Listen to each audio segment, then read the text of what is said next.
The word modify can be problematic in a lot of yoga classes. Modify implies that it's less than, or that you're not doing as well. Today I want to give you a variety of ways to tell people that they can modify, whether it's a simpler version or a more complex version, an actual modification or an intensification.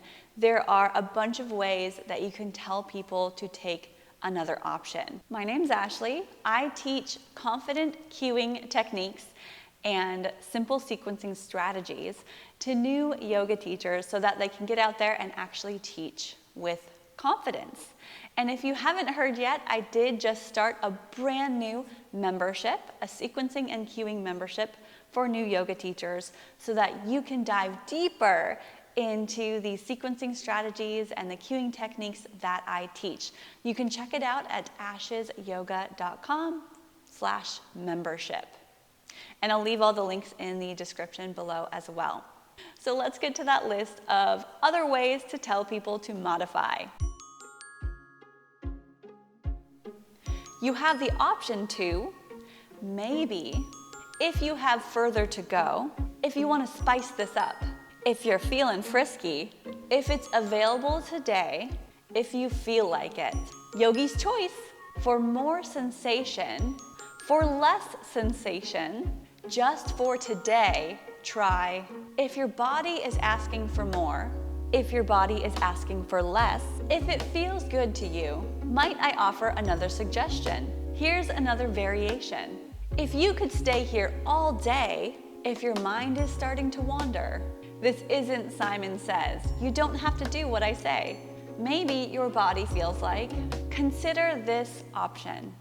Now I want to hear from you. What is your favorite way or a different way to tell people to modify or intensify their practice or their pose? Write it down in a comment and I would love to see what your way is. The phrase, if you need to modify, is quite problematic for a few reasons.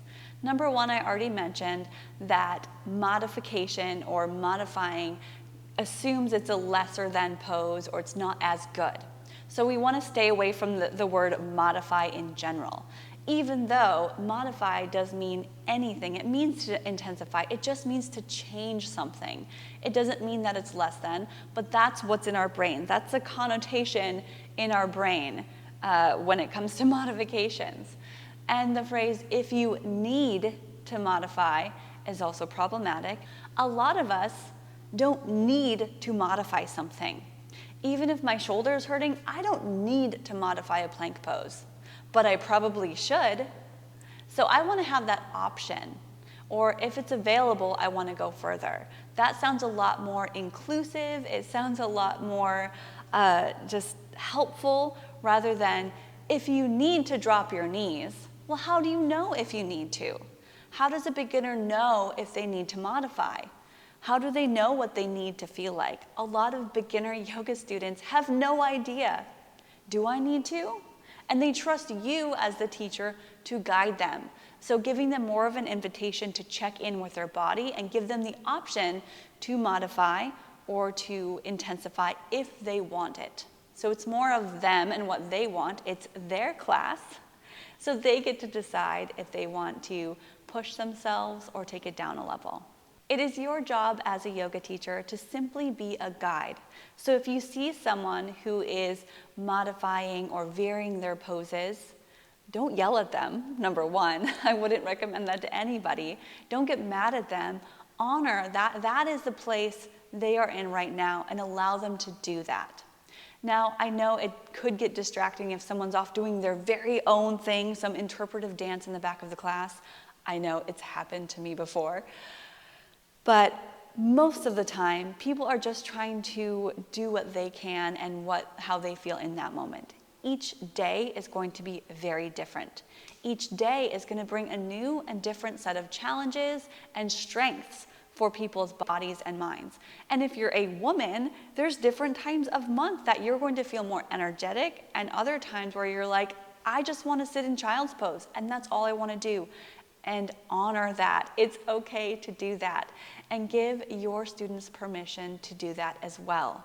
The last tip I have for yoga teachers in offering modifications is to actually sell the modifications. What does that mean? It means do them yourself. If you give the option to take the knees, put your own knees down. If you tell people that they can bring their hands to prayer at their chest instead of reaching up, then do that yourself. You can always tell people to stay in that variation or to feel more, reach up. But if you stay in the lower variation, it does a couple things. Number one, it gives permission for your students and your audience to stay where they are too, or to take the knees or to modify. They feel like we're in this together and it's okay for me to do this because the teacher is doing it. And number two, you're not going to waste your energy as a teacher.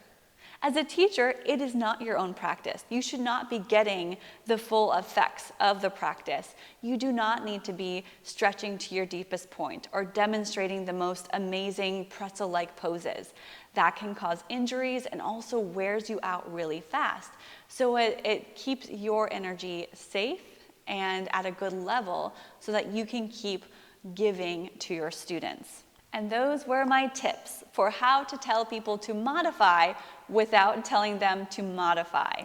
If you are interested in diving deeper with me, go ahead and check out my membership, sequencing and cueing membership over at ashesyoga.com/membership.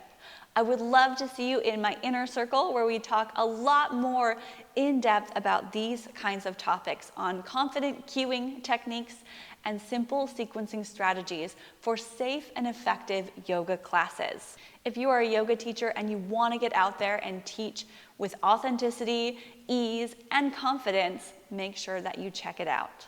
Thanks so much for joining, and I will catch you again in maybe one of these other videos.